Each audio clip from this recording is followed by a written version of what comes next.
성경 안에는 참 다양한 아름다운 모습들이 등장합니다. 대표적으로 구약에서 모세가 하나님을 떨기나무 가운데 만나는 장면이거나 또 노아 홍수 후에 아름다운 이제 무지개를 바라보는 장면, 또 우리가 잘 알고 있듯이 엘리야가 불말과 불병거를 타고 하늘로 올라가는 그 아름다운 장면들이 참 기록되어 있습니다. 신약에서도 예수님께서 하나님의 형상으로 하얗게 또 되시는 장면도 나오게 되고, 또 오순절날 교회가 성령을 받아 참 뜨겁게 함께 기도하는 아름다운 장면들이 많이 기록되어 있습니다. 그런 장면은 단지 그냥 기록적인 어떤 아름다운 모습을 기록하는 것이 아니라 하나님의 영광이 드러나는 아름다운 모습을 우리에게 표현해 주고 있는데요, 오늘 우리가 읽은 본문도 마찬가지로 참 아름다운 모습이 기록되어 있습니다. 온 백성들이 함께, 이스라엘 백성들이 함께 모아서 하나님의 아름다운 성전이 건축된 것을 감사하며 예배하는 장면이기 때문이죠. 아마 그들은 참 고대하고 기대했을 거예요. 이 성전이 건축되면 어떤 일이 일어날까 참 많이 기대하면서 하나님 앞에 나아갔는데, 그런데 단지 이 장면은 어떤 한 건물이 완성되었기 때문에 그렇게 아름다운 모습이 아니라 하나님께서 그들을 향한 신실한 언약이 이루어졌음을 우리에게 보여주는 아주 중요한 장면이라고 할 수가 있습니다. 하나님께서 이전 이스라엘 왕이었던 다윗에게 하나님의 성전을 건축하시겠다 말씀하여 주셨어요. 그리고 그의 아들인 솔로몬을 통해 그 성전이 이제 건축되는 것입니다. 하나님의 언약이 세월이 넘어서서 반드시 성취된다는 것을 우리에게 보여주는 장면입니다. 성전 건물이 완공되었다는 것이 더 중요한 것이 아니라 하나님의 언약이 신실하게 그들 가운데 이루어졌다는 것을 우리에게 보여주는 장면인 것이죠. 사랑하는 여러분, 하나님의 약속은 결코 헛되지 않고 그분의 때에 그분의 방법대로 반드시 이루어진다는 것을 기억하시기를 간절히 바랍니다. 우리의 눈에는 조금 더디는 것처럼 보여질지라도 하나님은 절대로 우리를 잊지 않으시고 지금 이 순간에도 우리의 삶 가운데 신실하게 일하고 계십니다. 때로는 우리가 기도하는 대로 그 방향이 흘러가는 것처럼 보여지지 않을지라도 이 모든 과정 속에서 하나님은 선하신 뜻과 완전한 계획을 가지고 우리를 인도해 주신다는 것을 잊지 않아야 하는 것이에요.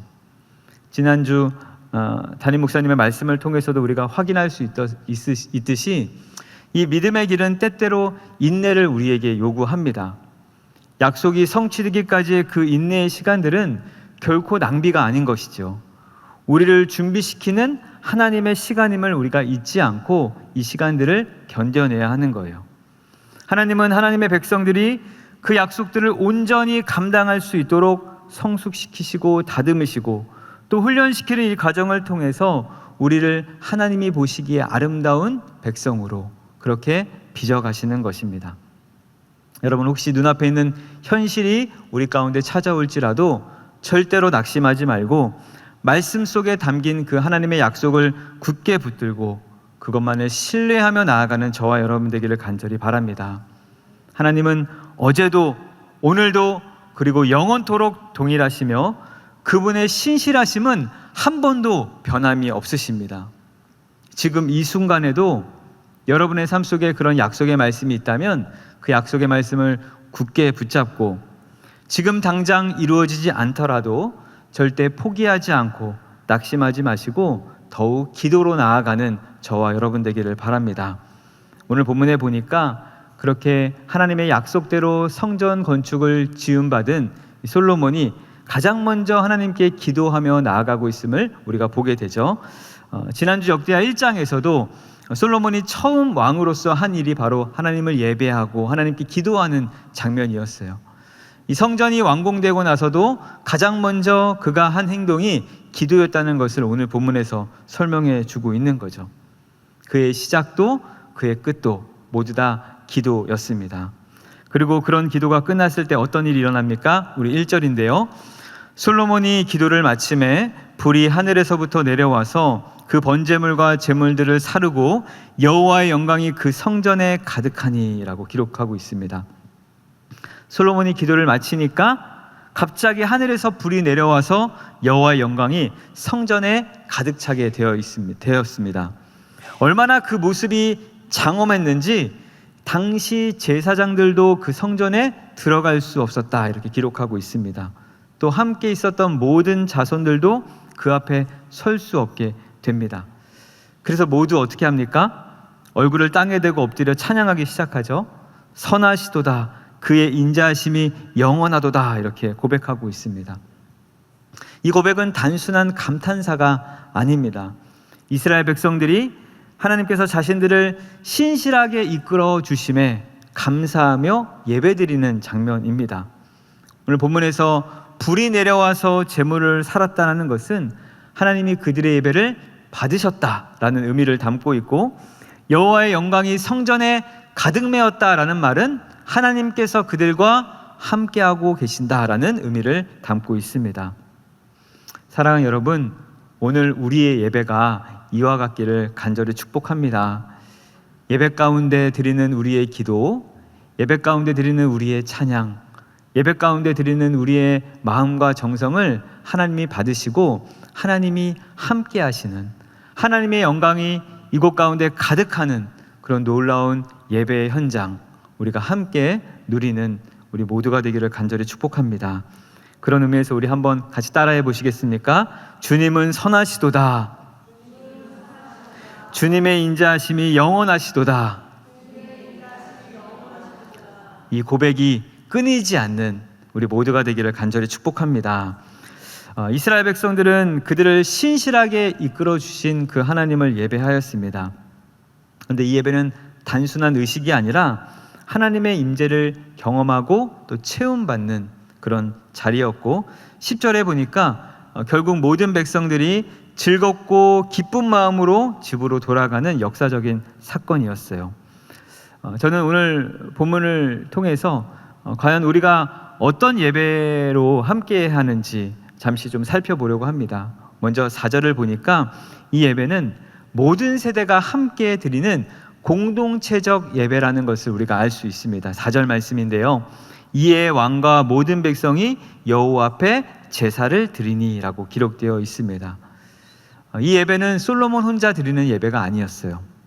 제사장이나 레위인만 드리는 그런 제사가 아니었습니다. 왕과 제사장 그리고 온 백성들이 다 같이 한 마음으로 드리는 예배라는 것이죠. 여러분, 오늘날도 마찬가지입니다. 예배는 목사 혼자 드리는 것이 아니에요. 대표 기도하는 장로님이나 권사님이나 집사님들만 드리는 예배가 아닙니다. 모든 성도들이 한 마음으로 드리는 것이 바로 예배입니다. 예배는 특정한 몇몇의 사람의 몫이 아니라 모든 성도가 함께 드리는 공동체적 예배라는 것을 기억해야 하는 거예요. 교회는 모든 성도가 한 마음으로 모여서 하나님을 예배할 때 그 예배가 온전하여지시고 하나님이 받으시고 하나님이 함께하는 예배가 되는 것이에요. 교회는 개인이 흩어져 따로 신앙생활하는 그런 공동체가 아니라 함께 모여 하나님께 드리는 영적인 집이기 때문이죠. 사랑하는 여러분, 저와 여러분 모두가 예배의 주체입니다. 누군가의 예배를 지켜보는 관객이 아니라 하나님 앞에 서 있는 예배자로 이 자리에 함께해야 하는 것이에요. 온 교회가 하나 되어 마음을 모을 때 그 예배를 하나님이 기뻐 받아주시고 함께 임재하여 주십니다. 오늘도 그리고 앞으로 우리의 모든 예배가 하나님의 임재가 충만한 예배 되기를 간절히 소망합니다. 계속해서 오늘 본문에 나오는 예배는 하나님이 정하신 방법대로 드리는 예배였어요. 6절인데요. 그때 제사장들은 직분대로 모셔서고 레위 사람도 여호와의 악기를 가지고 섰으니 이 악기는 전에 다윗 왕이 레위 사람들에게 여호와께 감사하게 하려고 만들어서 여호와의 인자하심이 영원함을 찬송하게 하던 것이라. 제사장들은 무리 앞에서 나팔을 불고 온 이스라엘은 서 있더라. 당시 레위들이 다윗이 준비해둔 악기를 가지고 찬송하기 시작합니다. 이 악기는 다윗 시대부터 그렇게 정해진 방법으로 하나님께 예배하는 도구였어요. 예배는 우리가 우리의 뜻대로, 우리의 마음대로, 내 기분대로, 내 기호대로 드리는 것이 아니에요. 예배의 주인은 우리가 아니라 하나님이시기 때문입니다. 오늘 본문에서처럼 제사장들과 레위인들이 각자의 직분에 따라 정해진 그 방법대로 그렇게 하나님을 예배했던 것처럼 우리도 성경이 가르치는 그 질서와 또 중심 안에서 하나님께 예배해야 합니다. 그렇게 하나님이 원하시는 아름다운 예배를 드릴 때 하나님이 기뻐 받으시는 거죠. 오늘 7절에 보니까 하나님의 방법대로 드린 예배 가운데 하나님의 임재가 가득하게 되는 것을 보게 됩니다. 솔로몬이 또 여호와의 전 앞들 가운데를 거룩하게 하고 거기서 번제물과 화목제에 기름을 드렸으니 이는 솔로몬이 지은 노제단이 능히 그 번제물과 소제물과 기름을 용납할 수 없음이더라. 당시 제물이 너무 많아서 이제 성전 밖까지 그 물건들을 옮기게 됩니다. 솔로몬은 성전 뜰까지 거룩하게 하여서 함께 이제 예배를 드리고 있는 거죠. 그러니까 하나님 앞에 드리는 그 순간에 평범한 공간이 거룩한 공간으로 변화되게 되는 것입니다. 여러분, 우리가 모이는 이 자리도 그렇습니다. 평일에 보면 그냥 강당 같고 그냥 건물처럼 보여지는 이 모습 속에서도 하나님의 백성들이 함께 모여서 하나님을 예배할 때 이곳은 거룩한 성전이 되는 것이죠. 본래 특별하지 않았던 장소도 하나님의 백성들이 하나님의 이름으로 모이고 하나님을 향해 마음을 모아 예배할 때 그곳은 더 이상 세속적인 공간이 아니라 하나님이 거하시는 처소, 하늘과 맞닿은 거룩한 장소가 되는 것입니다. 온 성도가 그렇게 한 마음으로 하나님을 예배할 때 하나님은 그곳 가운데 함께하여 주십니다. 그런데 오늘 마지막 본문 10절에 보니까 즐겁고 기쁜 마음으로 자기 장막으로 돌아갔다라고 기록하고 있습니다. 여러분, 하나님께서 우리와 함께하여 주시면, 하나님이 임재하여 주시면 우리에게 무슨 일이 일어납니까? 기쁨이 가득 차게 되는 것이에요. 여러분, 이 기쁨은 그냥 마냥 즐겁고 행복한 것이 아닙니다. 세상 사람들은 절대로 이해할 수 없는 기쁨이 우리 가운데 찾아오는 거예요. 여전히 우리에게 문제가 많고 여전히 고난이 찾아오고 여전히 어려움이 우리 가운데 가득하더라도 하나님으로 인해서, 하나님이 함께함으로 인하여 기뻐하는 것이죠. 오늘 본문에서 이스라엘 백성들이 즐겁고 기쁜 마음으로 자기 장막으로 돌아갔다라고 기록하고 있는데, 여러분, 참된 예배는 단순히 이곳 가운데 예배 시간에만 머무는 것이 아니라 여러분의 삶의 자리로 가서 그 자리에서 그 기쁨을 누리며 살아갈 때 그 의미가 드러나는 것입니다. 예배 후에 다시 일터로, 또 가정으로, 또 각자의 자리로 가서 하나님이 주신 그 참된 평안을 누리고 살아갈 때 우리가 진짜 하나님의 백성으로 예배하는 삶을 살아내는 것이죠. 이 기쁨은 단순히 순간적인 감정이 아닙니다. 하나님과의 깊은 만남, 하나님의 임재를 경험한 사람들이 누리는 세상과는 구별된 기쁨입니다. 우리가 예배를 통해 경험한 은혜는 그냥 이 예배당 안에 머물러 있는 것이 아니라 우리의 일상 속에서도 드러나야 합니다. 삶의 자리로 돌아가는 그 발걸음 속에 여전히 예배 가운데 누렸던 그 기쁨이 남아있고, 그 기쁨이 말과 행동과 생각과 결정 속에서 그 누군가에게 하나님을 전하고 하나님을 선포하는 아름다운 통로가 되는 것이죠. 가정에서는 사랑으로, 또 직장에서는 정직과 성실함으로 각자의 자리에서 예배자로 살아가는 것이 바로 참된 신앙인의 모습입니다. 예배 안에 하나님이 함께해 주시는 그 참된 기쁨을 여러분 날마다 누리시고, 여러분의 삶의 자리에도 그 기쁨을 마음껏 선포하시는 귀한 은혜 많이 누리시기를 바랍니다. 이어지는 본문에 보니까 이 성전 봉헌 예배를 마친 솔로몬에게 하나님이 찾아오십니다. 11절에 보니까 하나님께서 성전과 왕궁을 형통하게 하셨음을 알 수가 있는데, 동시에 하나님은 그러한 자들에게 순종하지 않을 경우에 또 받게 되는 그 경고의 메시지도 우리에게 주십니다. 13절에 보니까 혹 내가 하늘을 닫고 비를 내리지 아니하거나 혹 메뚜기에게 토산을 먹게 하거나 전염병이 유행하게 할 때라고 기록되어 있어요. 하나님이 그의 백성들이 죄를 범할 경우에 심판과 징계가 있게 될 것을 미리 말씀해 주시는 거죠. 어떤 의미입니까? 어떤 측면에서 우리의 삶 속에 그런 기쁨과 은혜를 가지고 살아감에도 여전히 우리 가운데 많은 고난과 어려움이 찾아오게 된다는 것을 말씀해 주고 계십니다. 우리가 하나님을 예배하는 그리스도인으로 이 땅을 살아가고 있지만 여전히 다양한 형태로 우리에게 고난과 문제가 찾아오게 되는 거예요. 그래서 우리는 늘 낙심하고 넘어지고 쓰러지게 됩니다. 그런데 주님의 마음은 거기서 끝이 아닙니다. 우리에게 다시 돌아갈 수 있는 힘과 은혜를 허락해 주세요. 14절인데요. 내 이름으로 일컫는 내 백성이 그들의 악한 길에서 떠나 스스로 낮추고 기도하여 내 얼굴을 찾으면 내가 하늘에서 듣고 그들의 죄를 사하고 그들의 땅을 고칠지라. 여기에서 회복의 4가지 조건이 나오게 됩니다. 악한 길에서 떠나라, 회개하는 거죠. 또 스스로 낮춰라, 겸손하기를 요청합니다.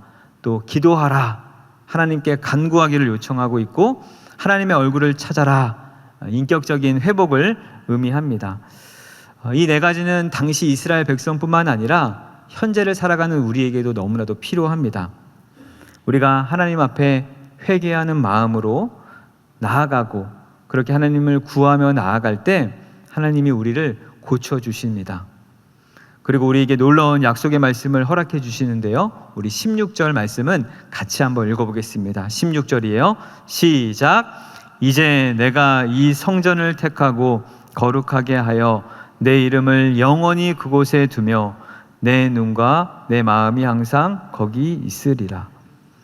하나님께서 우리와 늘 항상 함께하여 주시겠다 말씀하여 주십니다. 사랑하는 여러분, 우리가 회개하는 마음으로 겸손히 하나님께 기도하며 하나님의 얼굴을 구할 때 하나님은 우리의 기도를 절대로 외면하지 않으시고 우리의 마음과 눈으로 우리를 항상 지켜보고 계시고 우리를 언제나 보호하여 주십니다. 우리는 때로 우리에게 찾아오는 많은 삶의 무게와 현실 앞에 낙심하고 좌절할 때가 많이 있습니다. 혹여나 지금 마음이 무너져 계신 분이 있으십니까? 내 삶에 좀 회복이 좀 있으면 좋겠다, 이런 마음이 느껴지는 분이 계십니까?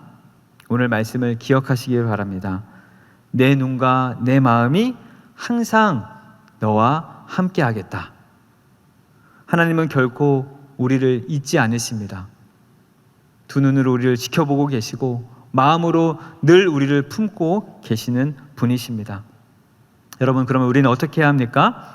17절 이후에 보니까 하나님께서 솔로몬에게 한 가지 당부를 하고 계심을 보게 됩니다. 이 19절에 이렇게 기록하고 있어요. 너희가 만일 돌아서서 내가 너희에게 명령한 내 법도와 명령을 버리고 가서 다른 신을 섬기고 경배하면 내가 그들에게 준 땅에서 그들을 뽑아내고 이 성전이라도 내 앞에서 던져버릴 것이며 라고 기록하고 있습니다. 하나님께서 친히 택하신 집일지라도 뽑아내시겠다라는 아주 참 강력하고도 두려운 말씀을 우리에게 주십니다.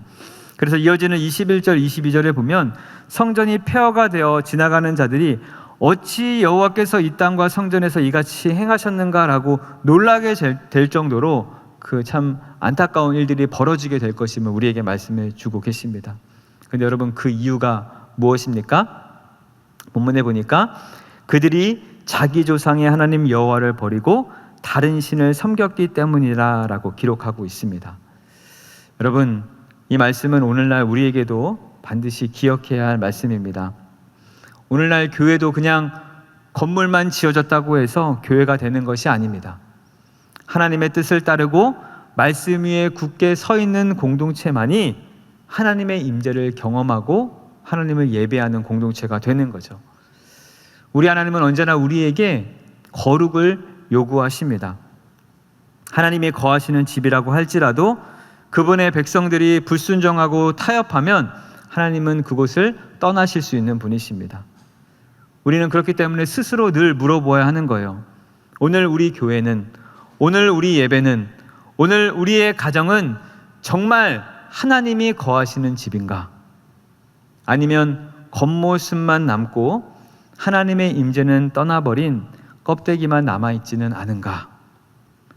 사랑하는 여러분, 우리는 예배하는 공동체입니다. 예배를 통해 하나님을 깊이 있게 경험하는 자들입니다. 그러나 이곳에서만 예배하는 것이 아니라 우리의 삶 속에서도 늘 하나님을 예배하는, 하나님이 거하시는 집으로 살아가야 하는 것이에요. 우리의 가정과 일터, 우리의 공동체가 하나님이 머무시는 성전이 되어야 합니다. 저와 여러분의 삶의 모습이 하나님이 거하시는 집의 모습입니까? 오늘 함께하는 저와 여러분 모두 우리 주님이 언제나 거하시는, 언제나 주님이 함께하시는 아름다운 성전으로, 하나님의 거하시는 집으로 아름답게 세워지기를 우리 구주 예수 그리스도의 이름으로 축원합니다.